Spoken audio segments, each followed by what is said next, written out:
नमस्कार, स्वागत है आप सभी का आज के खास कार्यक्रम खास मुलाकात में। आज हमारे साथ स्टूडियो मौजूद हैं राजील जहांगीर जी। आप मिरिक इंफ्राटेक प्राइवेट लिमिटेड के डायरेक्टर पद पर आप आसीन हैं। साथ ही आपका नाम उद्योगपति, भामाशाह और समाजसेवी के रूप में सबसे अग्रणी रखा जाता है। नमस्कार, स्वागत है आपका हमारे स्टूडियो में। नमस्कार सर जी।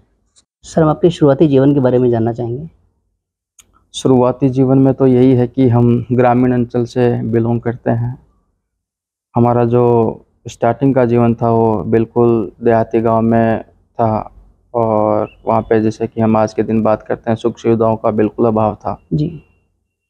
हम जैसे स्कूल में भी जब जाते थे तो लगभग हमारे गांव से स्कूल गिरता था 3 किलोमीटर। तो 3 किलोमीटर पैदल जाना फिर पैदल आना, ना कोई उसमें सड़कें थी नहीं और कुछ वो रेतीले रास्ते थे। जी।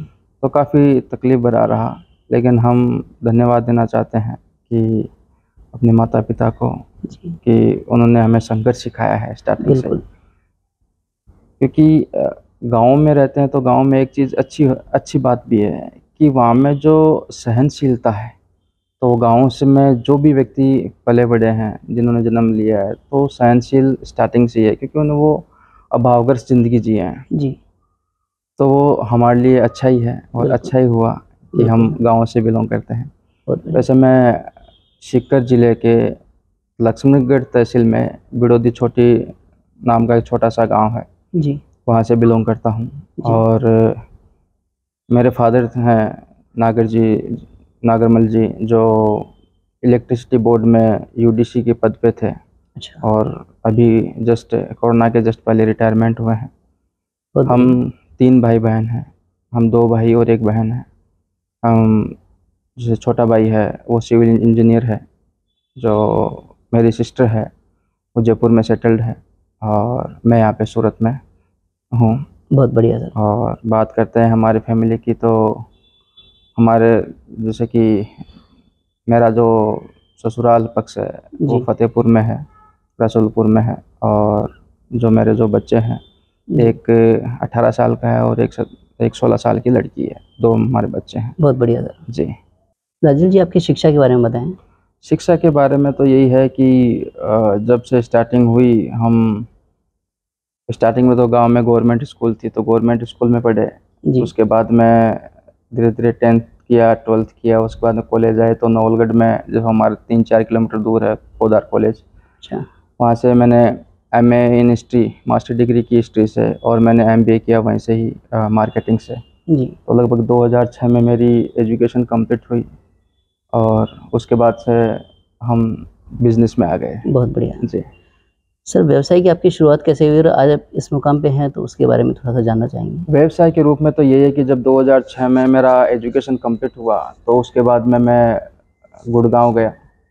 वहाँ पे स्टार्टिंग में शेयर मार्केट का कामकाज किया था 2006 से लेकर के 2008 तक। जी। तो अच्छा खासा कामकाज चल रहा था, लेकिन जैसे 2008 में मंदी आई, लेमन ब्रदर्स है जो फॉरेन में जो एक्सचेंज में काफ़ी भयंकर मंदी है, तो उसमें हमारा भी काफ़ी बड़ा नुकसान हुआ। तो मैंने एक चीज़ नोट की कि हमें काम वही करना चाहिए जिसमें पैसों का कंट्रोल और पैसों का डिसीजन हमारे हाथ में हो, जी। क्योंकि हमारे पैसों का डिसीजन कोई दूसरा व्यक्ति नहीं ले। तो इसकी वजह से हमने बिज़नेस करने के लिए यहाँ पे सूरत में आए। जी। और मैं धन्यवाद देना चाहता हूँ अपने गुजरात के या सूरत के वासियों को, जी। जिन्होंने हमें यहाँ पे अपनाया। और ऐसा माहौल है यहाँ पे कि हमें ऐसा लगा ही नहीं कि हम हमारे गांव से बाहर हैं, गांव से दूर हैं। बहुत बढ़िया बात जी। है। तो शुरुआत कैसे हुई और क्या-क्या अपने सर्विसेज और क्या-क्या अपने अचीवमेंट्स रहे हैं आज तक का, थोड़ा-सा ब्रीफ? शुरुआत में तो यही था कि 2008 में मैं सूरत में आया। जी। उसके बाद में 1-2 साल ऐसे ही छोटा-मोटा कामकाज किया। जी। 2010 में मेरे सामने आया कि हमारा जो इंडियन गवर्नमेंट है और साथ में गुजरात गवर्नमेंट है, वो एक इंटरनेशनल प्रोजेक्ट लेके आ रहे हैं गुजरात में। जी। तो उसी को मैंने बेस बनाया अपना कि हम यहीं से ही कुछ आगे बढ़ेंगे, सक्सेस होंगे। क्योंकि एक हमें मार्केटिंग में एक बातचीत सिखाई जाती थी कि जो चीज़ मार्केट में नहीं आती है, जी। ठीक है ना, वो नई चीज़ जो मार्केट में आती है उस पर अगर आप कामकाज करोगे तो उसमें आपका अर्निंग का स्कोप भी अच्छा रहेगा, प्लस आगे बढ़ने के चांसेस भी ज़्यादा रहेंगे। बिल्कुल। तो इस वजह से वहाँ पे हमने ये जो रास्ता चुना कि यहाँ पे जो नया इनोवेशन है पूरे इंडिया में, जी। तो इसको हमने अपना बेस बनाया और यहीं से हमने कामकाज अपना स्टार्टिंग किया था। बहुत बढ़िया। तो बिज़नेस हमने यहाँ पे 2010 से मैंने वो मेरे सामने आया कि भाई किस तरीके से का नया इनोवेशन हो रहा है ऑल ओवर इंडिया में जी। और स्मार्ट सिटी डेवलप हो रही है, तो मैंने उस पर फोकस किया। और फोकस करने के स्टार्टिंग में मैंने वहाँ पे एक एज ए डीलर के रूप में कामकाज किया, एज ए एजेंट के रूप में कामकाज किया। और वहाँ पे मैंने लगभग 2 साल तक वैसे ही कामकाज किया एज ए एजेंट के रूप में। अच्छा। उसके बाद में मेरे सामने काफ़ी समस्याओं को मैंने फेस किया। जैसे मेरे इन्वेस्टरों का जो पैसा था वो वहाँ पे लगाया, क्योंकि हम जो जिस सेक्टर से बिलोंग करते हैं उसमें ट्रस्ट पे ये सारा कामकाज चलता है। बिल्कुल। तो उसमें जैसे कि लोगों का रजिस्ट्री टाइम पे नहीं होना, फिर उनका जो पेमेंट, जैसे हम काम कर रहे हैं, हम काम किसके लिए कर रहे हैं, पेमेंट के लिए कर रहे हैं। अगर हमारा मेहनताना टाइम पे नहीं मिले तो ये काफ़ी समस्याओं का सामना करना पड़ा। तो इसके लिए हमने ये सोचा कि जो समस्याएं मेरे सामने आई हैं वैसी समस्याएं मैं मार्केट में किसी दूसरे को नहीं आने दूंगा। बिल्कुल। ये सोच करके मैंने स्टार्टिंग में अपनी कंपनी स्टार्ट की 2012 में। 2012 में। और 2012 में मैंने स्टार्टिंग में एक 10 बीघा ज़मीन से मैंने अपनी शुरुआत की थी। अच्छा, 10 बीघा से? 10 बीघा ज़मीन से मैंने मेरी शुरुआत की 2012 में? 2012 में। और आज अपनी कंपनी के पास में आज के दिन टिल डेट तक 750 एकड़ लैंड है। 750 एकड़? 750 एकड़ लैंड वहाँ पे हम रखते हैं। बहुत बढ़िया। धीरे धीरे हमारे से कि एक प्रोजेक्ट आया, एक से फिर 2 हुए, 2 से 3, 4, ऐसे करते करते आज कंपनी ने 22 प्रोजेक्ट सक्सेसफुली कंप्लीट कर लिए हैं धोलेरा में। बहुत बढ़िया बात है। इन 12 से 13 साल में? जी, इन 12 से 13 साल में। और इन 12 से 13 साल में अपनी कंपनी की ग्रोथ अच्छी रही, सक्सेस अच्छा रहा, जिससे हमें गवर्नमेंट ऑफ गुजरात से प्राइड ऑफ गुजरात अवार्ड से हमें अपने जो सीएम हैं उनसे हमें सम्मानित हुई अपनी कंपनी। उसके बाद में ये जो icon award, Gujarat icon award से भी अपनी कंपनी को सम्मानित हुई। उसके बाद में अपनी कंपनी को नवरत्न कंपनी में चुना गया। अच्छा। लगभग 2024 में। 2024 हाँ, दैनिक भास्कर के थ्रू वो, क्योंकि जो शून्य से सर्जन कर जिसने किया है तो उस कैटेगरी में अपनी कंपनी को नवरत्न कंपनी में चुना गया। बहुत बढ़िया, बधाई हो सर आपको। Thank you. हाँ, हमारे यहाँ पे जो, अगर मैं प्रोजेक्ट की बात करूँ तो रेसिडेंशियल प्रोजेक्ट भी हैं हमारे पास में, इंडस्ट्रियल प्रोजेक्ट भी हैं। तो दोनों ही प्रोजेक्ट में हम डीलिंग करते हैं। अभी हम सिर्फ ओपन लैंड में कामकाज करते हैं, ओपन प्लॉटिंग में कामकाज करते हैं। अभी जैसे बारिश आ गई है तो बारिश के बाद हमारे लगभग 300 बंगले हमें रेडी करके देने हैं टाटा को। जहाँ पे जो टाटा सेमीकंडक्टर का प्लांट आया है तो टाटा कंपनी को हमें 300 बंगले रेडी करके देने हैं। तो वो हमारा जो कंस्ट्रक्शन में भी हम आ रहे हैं धीरे धीरे। बहुत बढ़िया बात है। तो ये अपना जो कार्य क्षेत्र है जी, गुजरात है। हमारा जो कार्य क्षेत्र है उसकी अगर मैं बात करूं तो हमारा जो लैंड बैंक है वो टोटल अभी आज के दिन हमारा धोलेरा में ही है, गुजरात में ही है। धोलेरा। और हमारा जो इन्वेस्टर बेस हमारा जैसे कि वर्ल्ड वाइड है। आज के दिन हमारे पास में 10 कंट्री से, और इंडिया की मैं अगर बात करूं तो 27 स्टेट्स और यूटी से जी। और लगभग 325 बड़े शहरों से हमारे पास में इन्वेस्टर हैं जी। लगभग इन्वेस्टरों की बात करूं तो आज हमारे पास में 10,000 से ज़्यादा इन्वेस्टर हैं ऑल ओवर वर्ल्ड से। बहुत बढ़िया, बहुत बहुत बधाई सर। ये आपका रियल एस्टेट जिसको बोल सकते हैं अपन, इस फील्ड में आपका इंटरेस्ट कैसे आया, उसके बारे में थोड़ा सा जाना। इंटरेस्ट देखो, रियल एस्टेट में तो हमें, यानी कि रियल एस्टेट का आर भी हमें मालूम नहीं था जी। लेकिन एक जो जुनून था, जज्बा था कि भाई हमें कुछ नया करके दिखाना है, कुछ अच्छा करके दिखाना है जी। और जो नया इनोवेशन जो इंडिया में हो रहा था उसके हम सहभागी बने, ठीक है ना। तो वही एक हमारा मेन था कि भाई कि हम इसमें कुछ अलग करके दिखाएं। तो स्टार्टिंग में काफ़ी 1-2 साल में हमें काफ़ी कुछ सीखने को मिला, और जो भी बारीकियां होती हैं जी तो वहाँ से हमने सीखी। क्योंकि देखो, कभी भी कोई भी व्यक्ति जन्म से कोई चीज़ सीख करके नहीं आता है। बिल्कुल। हम जिस फील्ड में रहते हैं तो उस फील्ड में, वो फील्ड में जैसे जैसे काम करते हैं, जैसे जैसे एक्सपीरियंस होता है तो फील्ड हमें अपने आप उसको सिखा देती है, उसको मास्टर बना देती है उस चीज़ में। बिल्कुल। राजीव जी, हम ये चाहेंगे कि हमारे दर्शकों को ये मालूम चले कि आपका जो शून्य से जो सफ़र अभी तक कर रहा है, इतना अचीव आपने किया है, अब फर्दर क्या प्लानिंग है आप लोगों की, वो थोड़ा सा शेयर करें। फर्दर प्लानिंग तो यही है कि अगर मैं बिज़नेस के सिलसिले से बात करूं तो अपनी कंपनी का, जैसे कि आज के दिन अच्छा बढ़िया होल्ड है जी। अगर धोलेरा में अगर हम किसी भी एंगल से अगर हम देखते हैं, बिल्कुल, तो अपना जो मिरिक कंपनी है वो नंबर 1 पे आ रही है। और हम यही चाहते हैं कि भाई कि कंटिन्यू जो हमारा जो 2042 तक का जो फ्यूचर प्लानिंग है कंपनी को लेकर के, अच्छा। वो यूं ही कंटिन्यू बना रहे। और फ्यूचर प्लानिंग में साथ में हम रिसोर्ट में भी आ रहे हैं, हॉस्पिटलिटी में भी आ रहे हैं। अच्छा। तो हमने अभी लगभग 250 एकड़ लैंड हमने परचेजिंग की है पुरी में, उड़ीसा में, जगन्नाथपुरी में की है। वहाँ पे हम रिसोर्ट लेके आ रहे हैं। उदयपुर में हमने लैंड परचेजिंग की है, तो वहाँ पे भी हम रिसोर्ट लेके आ रहे हैं। तो जल्दी ही हमारे स्टार्ट होने वाले हैं और जो 2030 तक हम लगभग 3 रिसोर्ट ऑपरेशन कर देंगे हम। बहुत बढ़िया। तो ये हमारा टारगेट है और सक्सेस भी 100% से होंगे। बहुत बहुत बधाई और हमारी अग्रिम शुभकामनाएं आपके लिए। जी सर, इतना सब कुछ होने के बाद में आप समाज में कैसे समय निकाल पाते हैं?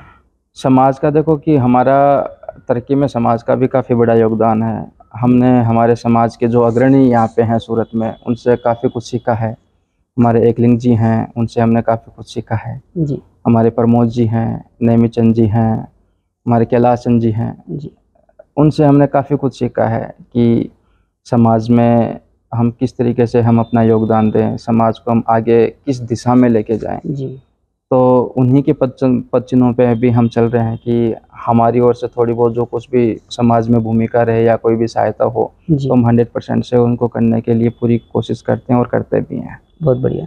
सर, समाज सेवा में बिल्कुल आपका सूरत में नाम बड़े आदर सम्मान के साथ लिया जाता है। तो मैं ये भी जानना चाहूँगा कि आप किन किन पदों पर रहते हुए आपके कार्यकाल में क्या क्या अपने अचीवमेंट्स हैं? स्टार्टिंग में हमें ये सौभाग्य प्राप्त हुआ जब एकलिंग जी यहाँ के प्रदेशाध्यक्ष थे। उस समय हमें सूरत जिले का उपाध्यक्ष नियुक्त किया गया था। और आज जैसे कि अपने कैलाश चंद जी हैं जो गुजरात के प्रदेशाध्यक्ष हैं, तो उसमें हमें आज गुजरात में भी उपाध्यक्ष के पद पे हमें नियुक्त किया गया। जी। तो हम उनका आभार व्यक्त करते हैं, अपने एकलिंग जी का है, प्रमोद जी का है, कैलाश जी का है, जिन्होंने हमें सौभाग्य दिया कि हम भी समाज सेवा कर सकें। बिल्कुल, बहुत बढ़िया। हम अगर समाज की बात करें तो हम भी समाज को काफ़ी योगदान देने का सोचते हैं, क्योंकि जहाँ पे बार-बार जहाँ पे कहीं पे धर्मशाला अपनी बन रही हो समाज की, समाज के लिए मंदिर में भूमि लेनी हो, तो हमने 4-5 जगह पे ऐसे अच्छे कामकाज करवाए हैं समाज में अपने विश्वकर्मा मंदिर के लिए। और रही बात, अभी हमने अपनी कंपनी का एक ट्रस्ट मिरिक फाउंडेशन भी ऑर्गेनाइज किया है, मतलब बनाया है। अच्छा। वो समाज सेवा के लिए ही हमने बनाया है। तो हम हमारे जो भी समाज में जो भी असहाय हैं, गरीब तबके के जो बंदे हैं जिनको ज़रूरतमंद हैं, उनको हम सहायता करेंगे इसमें। जी। और इसी से ही क्या है, आगे से आगे हम सामाजिक कार्य करेंगे। बहुत बढ़िया। सर, व्यवसाय, परिवार और समाज सेवा आप किस तरह से सामंजस्य बैठा पाते हैं इसमें?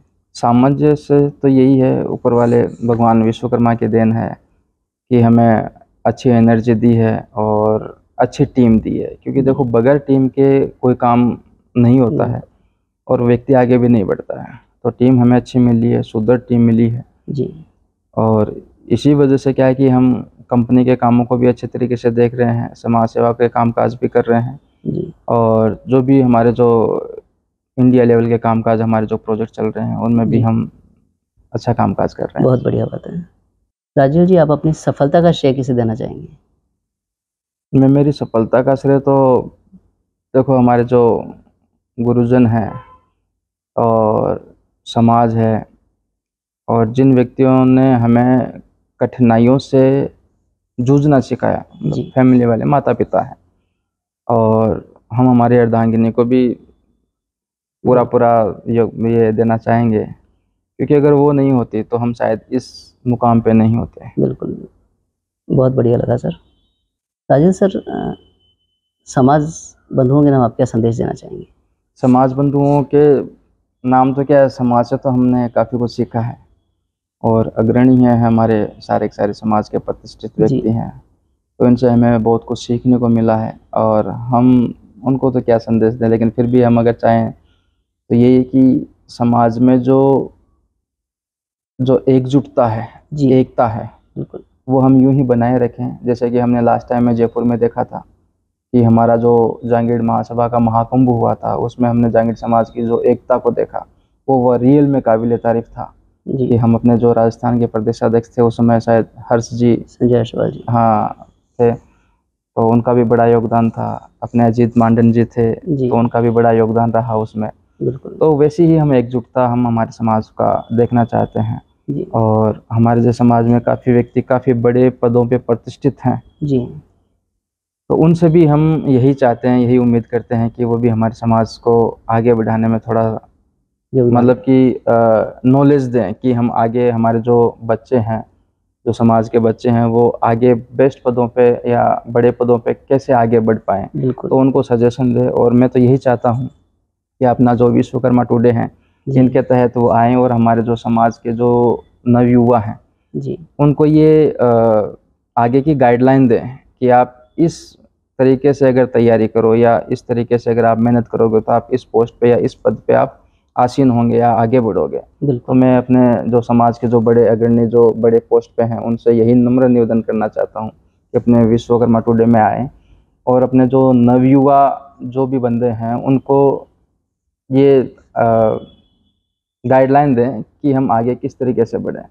तो समाज में काफ़ी अच्छा योगदान रहेगा और समाज का काफ़ी अच्छा भला भी होगा। बहुत बढ़िया सर, धन्यवाद। जब बात आती है युवाओं की, तो एक मैसेज युवाओं के नाम पे बनता है सर। युवाओं का तो यही है कि आजकल के जो युवा हैं, वो अधिकतर हम देखते रहते हैं कि सोशल मीडिया को ज़्यादा बिजी रहते हैं, कि जो उनका जो प्रोडक्टिविटी वर्क है, जी। वो लगभग अगर हम काउंट करते हैं कि अगर 12 घंटे काउंट करते हैं तो 12 घंटे में लगभग 3 से 4 घंटे वो सोशल मीडिया पे ही बिताते रहते हैं, तो बिल्कुल। उनका समय वेस्ट होता है। तो हम यही चाहते हैं कि सोशल मीडिया से दूरी बनाए रखें और अपने जो जीवन के जो टारगेट हैं वो पूरा लें। और हम ये काफ़ी जगह पे देखते हैं कि जल्दी सक्सेस होने के लिए वो गलत रास्ते भी अपनाते हैं। जी। तो कभी भी गलत रास्तों पे ना जाएँ, क्योंकि सर क्योंकि हम यही चीज़ें हैं कि सफलता का कोई शॉर्टकट नहीं होता। बिल्कुल, बिल्कुल सही बात। सफलता है, सफलता के लिए हमें काफ़ी मेहनत करनी पड़ती है, दिन-रात एक करना पड़ता है, उसके बाद में जाकर के सही सफलता मिलती है। जी। और सफलता के लिए आपको राइट डायरेक्शन और राइट पाथवे, ये दोनों आपको चुनने पड़ेंगे। तो वो जी। किसी अच्छे गाइडलाइन से जो आपको अच्छा गाइड कर सके, जी। आप उनसे सलाह ले सकते हैं। सलाह ले सकते हैं, बिल्कुल। जो आपको मदद कर सके आगे बढ़ने में। जी, बहुत बढ़िया। जी, बहुत-बहुत धन्यवाद सर आपका। Thank you. बंधुओं, आज हमने समाज हित में काफ़ी अहम बातें जानी, जिनके लिए आपका बहुत-बहुत धन्यवाद। जी, धन्यवाद जी, धन्यवाद। मिलते हैं अगले सप्ताह किसी नई हस्ती के साथ, तब तक आप देखते रहें विश्वकर्मा टुडे न्यूज़।